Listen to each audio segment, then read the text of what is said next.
मैं आपको शिरडी का एक और अनुभव बताता हूँ। ये साल 2016 की बात है। अवधूत नदानंद वहाँ थे।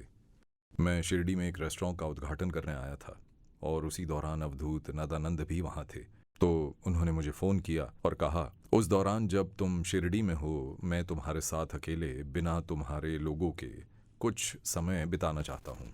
मैंने कहा, अवश्य गुरुजी, हम ऐसा ही करेंगे। तो उस दिन नाश्ते के बाद मैं और अवधूत नदानंद जी टहलने लगे। आमतौर पर मैं अपनी जेब में पैसे नहीं रखता, क्योंकि कोई ना कोई साथ रहता है। मुझे अपने पास पैसे रखने की आदत नहीं है। तो मैं टहल रहा था और अवधूत नदानंद मेरे साथ थे। ये शिरडी की बात है। तो हम आसपास टहलने लगे, समाधि मंदिर के चारों ओर घूमे और हम कुएं के पास गए। वो पानी का कुआं जो लेंडी बाग के पास है। मैंने अवधूत नदानंद जी से पूछा, क्या हम मंदिर के भीतर जा रहे हैं? क्या हम दर्शन करेंगे? उन्होंने कहा, नहीं, जिन्हें हमसे मिलना है वो यहाँ आकर मिलेंगे। हमें यहाँ बाहर ही मिलेंगे। हमें मिलने के लिए भीतर जाने की आवश्यकता नहीं है। जिन्हें हमसे मिलना है वो यहाँ आएंगे। तो मैं बस उनके साथ चलता रहा और वो मुझे पानी के कुएं के पास ले आए। पानी का कुआं आमतौर पर बंद होता है। वहाँ एक बैरिकेड था, इसलिए आप अंदर नहीं जा सकते। लेकिन एक चौकीदार आया और उसने हमारे लिए उसे खोल दिया और हम भीतर चले गए।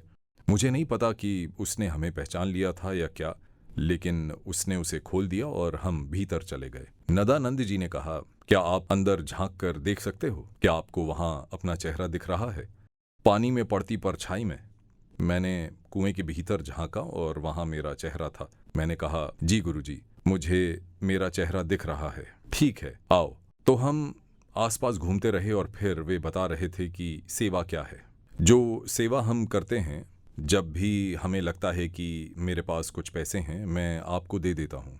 या यदि आप में कर्ता भाव है और आपको लगता है कि आप कुछ कर रहे हो, तो वो सच्ची सेवा नहीं है। सच्ची सेवा में आपको कुछ महसूस नहीं होता। आप वास्तव में एक हाथ से दूसरे हाथ को देते हैं। इसका अर्थ है कि वो दूसरा व्यक्ति भी आप ही हो। तो आपको इसके कारण कोई अहंकार नहीं होना चाहिए, बिल्कुल राजा हरिश्चंद्र के समान।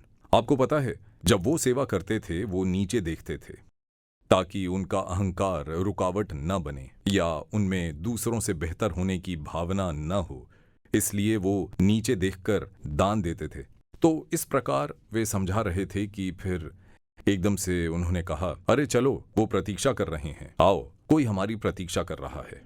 तो घूमते हुए हम शिरडी संस्थान के भीतर शिव मंदिर, शनि मंदिर और गणेश मंदिर के पास पहुंच गए और अवधूत नदानंद ने अपनी धोती से, जो वस्त्र उन्होंने पहना था, उससे कुछ पैसे निकाले और मुझे दिए। आपको वो व्यक्ति वहां खड़ा हुआ दिख रहा है, जाओ और उन्हें ये पैसे दे दो। और मैंने देखा, वहां एक बहुत सांवला पतला सा व्यक्ति था। उसने केवल नीचे का वस्त्र, धोती जैसा कुछ पहना था, कमर में उसे बांध रखा था और जटाएं सिर के ऊपर बंधी हुई थी। वे बहुत ही दुबले थे। वो वहां खड़े होकर शिव मंदिर की ओर शिवलिंग को देख रहे थे। तो मैं उनके पास गया। मैंने उन्हें पैसे दिए। उन्होंने पैसे स्वीकार कर लिए और हमने झुककर प्रणाम सा किया और कोई बातचीत नहीं हुई। फिर अवधूत नदानंद जी ने कहा, चलो आ जाओ। तो मैं चला गया, उनके साथ वहां से चला गया। और बाहर जाते समय वहां हम रुके नहीं, हम बाहर आ गए और चल दिए। जब हम बाहर की ओर जा रहे थे तो मैंने नदानंद जी से पूछा, वो कौन थे? तो उन्होंने कहा, वे भृगुराम परमहंस हैं। वे ज्ञानगंज से हैं। ज्ञानगंज तिब्बत में कैलाश में एक स्थान है जिसे कोई भी देख नहीं सकता, कोई भी अनुभव नहीं कर सकता। जब तक कि वो आपको नहीं बुलाए, आप वहां नहीं जा सकते। नदानंद जी वहां वास्तव में गए थे। उनकी आत्मकथा, अवधूत की आत्मकथा में आप उनके ज्ञानगंज की यात्रा के विषय में पढ़ सकते हैं। तो उन्होंने कहा, ये भृगुराम परमहंस हैं। वे मुझे ज्ञानगंज लेकर गए थे और अब आप उनसे सीधे संपर्क में आ गए हैं। मेरा काम आपको सीधे उनसे जोड़ना था और बस इतना ही। और बाद में उन्होंने अपनी आध्यात्मिक शक्तियां मुझे दे दी और मुझे ब्रह्म ऋषि की उपाधि दी। ये सब हुआ। ये घटना उसके पहले की है। तो फिर से ये भी शिरडी में, शिरडी बाबा की धरती पर घटित हुआ। फिर उन्होंने कहा, मोहन जी, आप देख रहे हो, ये स्थान पहले कुछ भी नहीं था। इस स्थान पर केवल सांप, सियार और गीदड़ थे और ये एक टूटी फूटी सी मस्जिद थी। अब आप देखो कितने लोग हैं यहाँ। ये लोग साईं बाबा के नाम से खाना खा रहे हैं।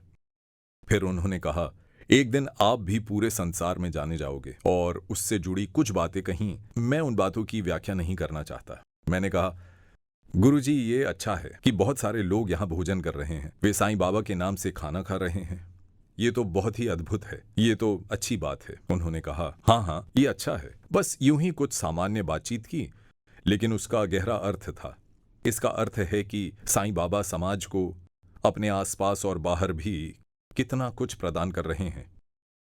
क्या आपको पता है कि कितने लोग उनकी वजह से, उनकी ऊर्जा की वजह से जीवित हैं? हम आमतौर पर ये सब नहीं देखते हैं। कितने होटल हैं, कितने रेस्टोरेंट हैं, कितनी टैक्सी और उड़ानें भी हैं, हवाई अड्डा भी।